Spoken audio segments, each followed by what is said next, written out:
Bom dia, boa tarde, boa noite. Não sei bem a hora que você está assistindo, mas seja muito bem-vindo a mais uma edição do Tela 1 Debate. Eu sou Daniele Vieira e apresento esta edição.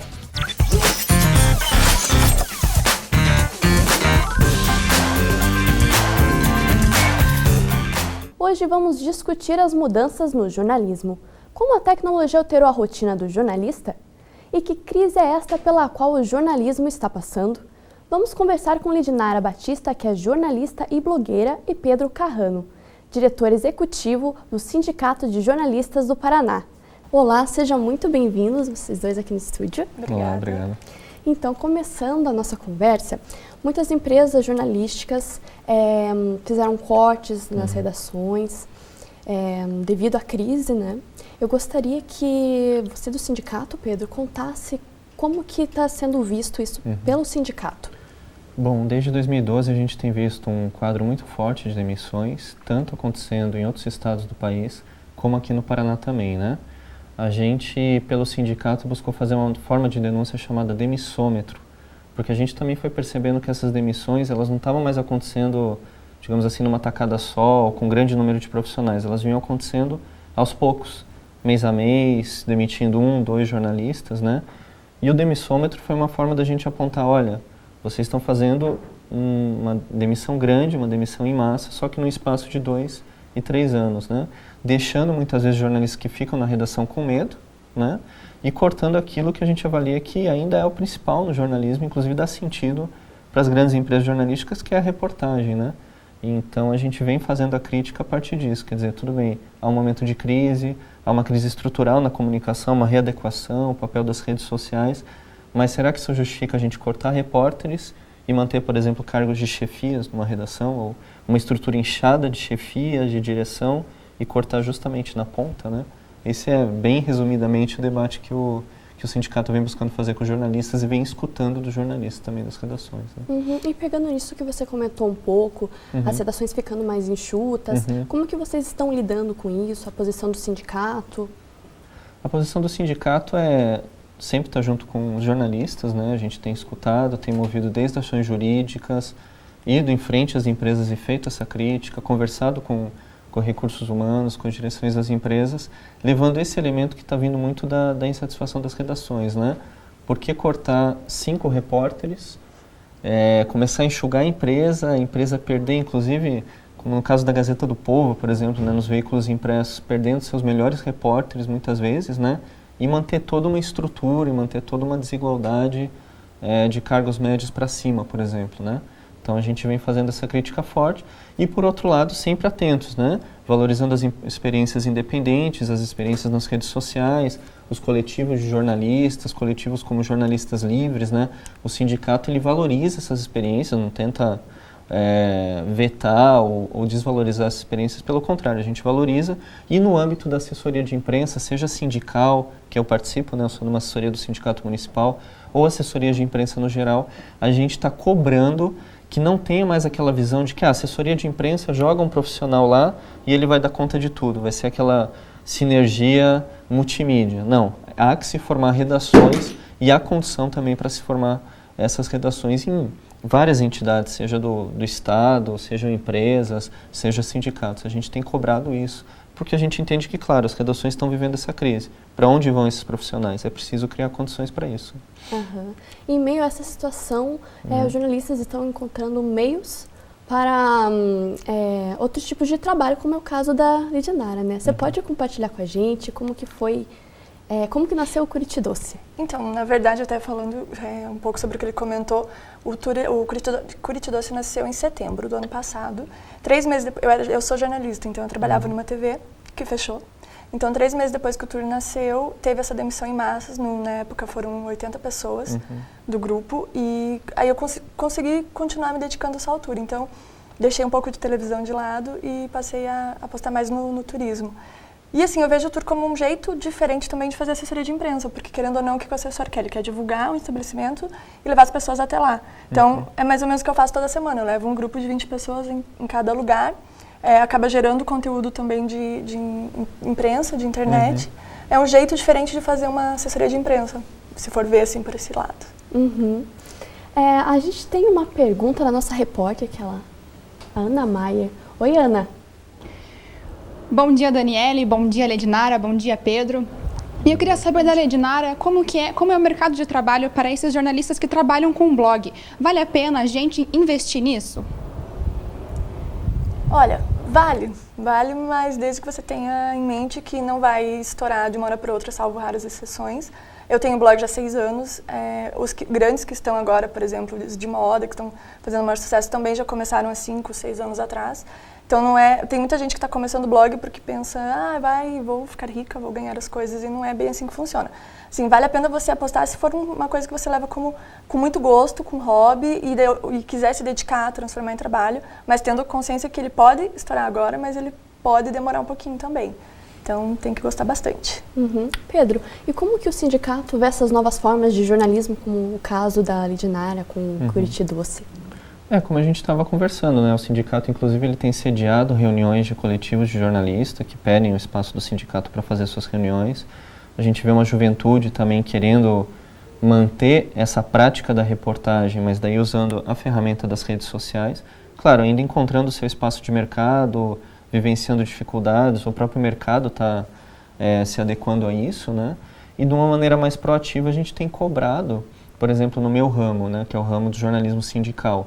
A gente tem, e que há muito interesse tanto dos sindicatos de trabalhadores em falar para suas bases, como também falar para a sociedade, né? Então isso na nossa avaliação justifica não só você ter, por exemplo, um jornalista, como você formar uma redação, né? Para poder fazer fotos de qualidade, materiais de qualidade, materiais para as redes, materiais também impressos, né? Para os diretores poderem levar para os trabalhadores. E tem sido muito interessante porque ao ter esse contato com os trabalhadores, é uma fonte de notícias muito interessante, né? Pelos problemas que eles vivenciam, pelas questões que eles trazem. Então a gente tem percebido, por exemplo, esse jornalismo de assessoria de imprensa sendo uma fonte muito importante para outros veículos, produzindo reportagens também, reportagens de conteúdo importantes. Então, um pouco o debate que a gente tem feito nessa gestão é esse, né? Sempre entendendo que é uma crise estrutural que a gente precisa dimensionar, né? O Inácio Ramonet fala bastante disso, né? Ela não justifica as demissões como elas têm sido feitas, né? Mas claro que a gente precisa entender essa modificação da comunicação, né? Ledinara, você pode explicar um pouquinho mais sobre o Curitidoce, assim, como que nasceu a ideia e como você foi colocando em prática no começo? Sim, o Curitidoce ele é um tour gastronômico de doces, então ele nasceu por conta do blog. Eu brinco que ele é um filhinho do blog porque eu sempre escrevi sobre lugares em Curitiba e principalmente lugares para comer doce, que é o ponto forte. E eu como muito doce, então eu já frequentava vários lugares e um dia, naqueles 5 minutos de besteira, tipo, dá para fazer um roteiro em Curitiba porque tem muita doceria. E assim nasceu. Então eu conversei com os proprietários, eles compraram a ideia que na época era meio maluca, e aí acabou nascendo o tour. Então toda semana eu levo um grupo de 20 pessoas para comer doce. Literalmente, por 3 horas as pessoas comem doces, conhecem um pouco mais de alguns lugares, fazem um passeio pela cidade a pé, que é uma coisa mais difícil de fazer durante a semana, e é um jeito de entretenimento também. Bacana. Pedro, a gente tem uma pergunta para você da nossa repórter, Nicole Gulin. Oi, Nicole. Minha pergunta é direcionada ao Pedro. Como que nós, como estudantes de jornalismo, nós só podemos fazer 4 horas de estágio? Por que nós só podemos fazer isso? E se existe um contrato externo, como que o Sindijor lida com isso? Essa é uma questão bem importante para a nossa gestão. A gente tem como prioridade, inclusive, agradecendo participar aqui, fazer esse contato com os estudantes, para a gente quebrar um pouquinho, né, aqueles fantasmas que às vezes existem em relação ao sindicato e mostrar que os estudantes de jornalistas têm que estar juntos porque o estudante vai vir a ser um jornalista, né?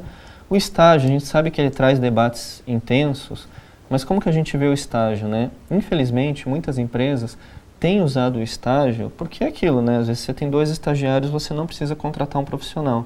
E tem sido, às vezes, uma ferramenta também para precarizar esse trabalho, né? Então, por isso a gente adequa as regras da FENAGE, da Federação de Jornalistas, busca regulamentar o estágio, né? Sabemos que, claro, né, tem todo esse afã de publicar, do estudante estar fazendo já o seu currículo, é fundamental isso, mas a gente também incentiva muito a que se invista, e daí pressionando as universidades, para investir em jornais laboratórios, em experiências que também o estudante possa ter o seu trabalho autoral, né? Então, assim, né, a gente pede sempre um pouco de paciência, o mercado ele está muito difícil. Jornalistas cobram do sindicato, se vem, por exemplo, numa grande rádio, um estudante entrando ou fazendo algum trabalho, né? Então, por isso a gente busca regulamentar. Não para fazer uma caça às bruxas, mas para justamente conseguir, né, defender o interesse dos jornalistas, e os estudantes vão a precisar também da defesa desses interesses, né? Então, tem as regras de estágio, muitas universidades já estão se adequando, junto com as diretrizes curriculares, né? E, claro, é limitado, tem regulamentação, mas é o possível, né, para que não deixe de ter experiência, mas também não retire postos de trabalho de outros jornalistas, né? Então, resumidamente. E sobre as demissões, falando assim da atual crise financeira, como que ela assim está influenciando essas demissões? Influenciou? Olha, se a gente pensar um cenário, claro que a gente não pode cegar para o fato de que a economia brasileira vai entrando num período bastante difícil, outros ramos da economia estão demitindo também. Só o que a gente acha é tomar cuidado, porque, por exemplo, as empresas de comunicação tiveram desoneração, né? Tiveram desoneração fiscal já desde 2012, desde 2010. Tiveram, inclusive, incentivos do governo. O governo também abre espaço para publicidade, em revistas, na TV, etc. Então, o discurso da crise, para justificar as demissões na comunicação, parece muito mais um pretexto do que uma realidade objetiva, né? Então, a gente tem... Porque mesmo em 2010, quando houve a economia brasileira, estava crescendo 7,5%, era um bom período para a economia, a gente também enfrentou grandes dificuldades e uma negociação salarial que no Paraná se arrastou por 2, 3 meses, né? Então, quer dizer, no momento que a economia estava bem. Então, só é um elemento do cenário que a gente está vivendo, a crise, etc., as empresas, tudo. Mas não explica o que está acontecendo e a gente tem chamado atenção para isso. E você, Lindinara, como que você vê essa fuga do jornalismo tradicional, né? Que no caso você tem o blog. Você enfrentou muitas dificuldades no começo? Como que foi? Então, alguns anos atrás, quando eu me formei, quando eu fazia faculdade de jornalismo, a gente pensava onde trabalhar, sempre tinha, né, um objetivo.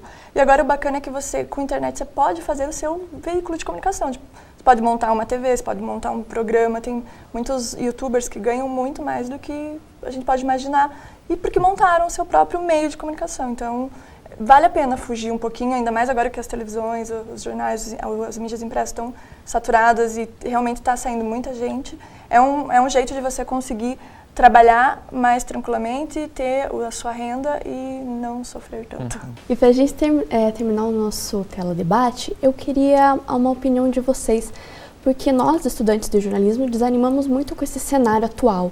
Como que vocês vê o jornalismo no futuro? Para onde que está caminhando o jornalismo?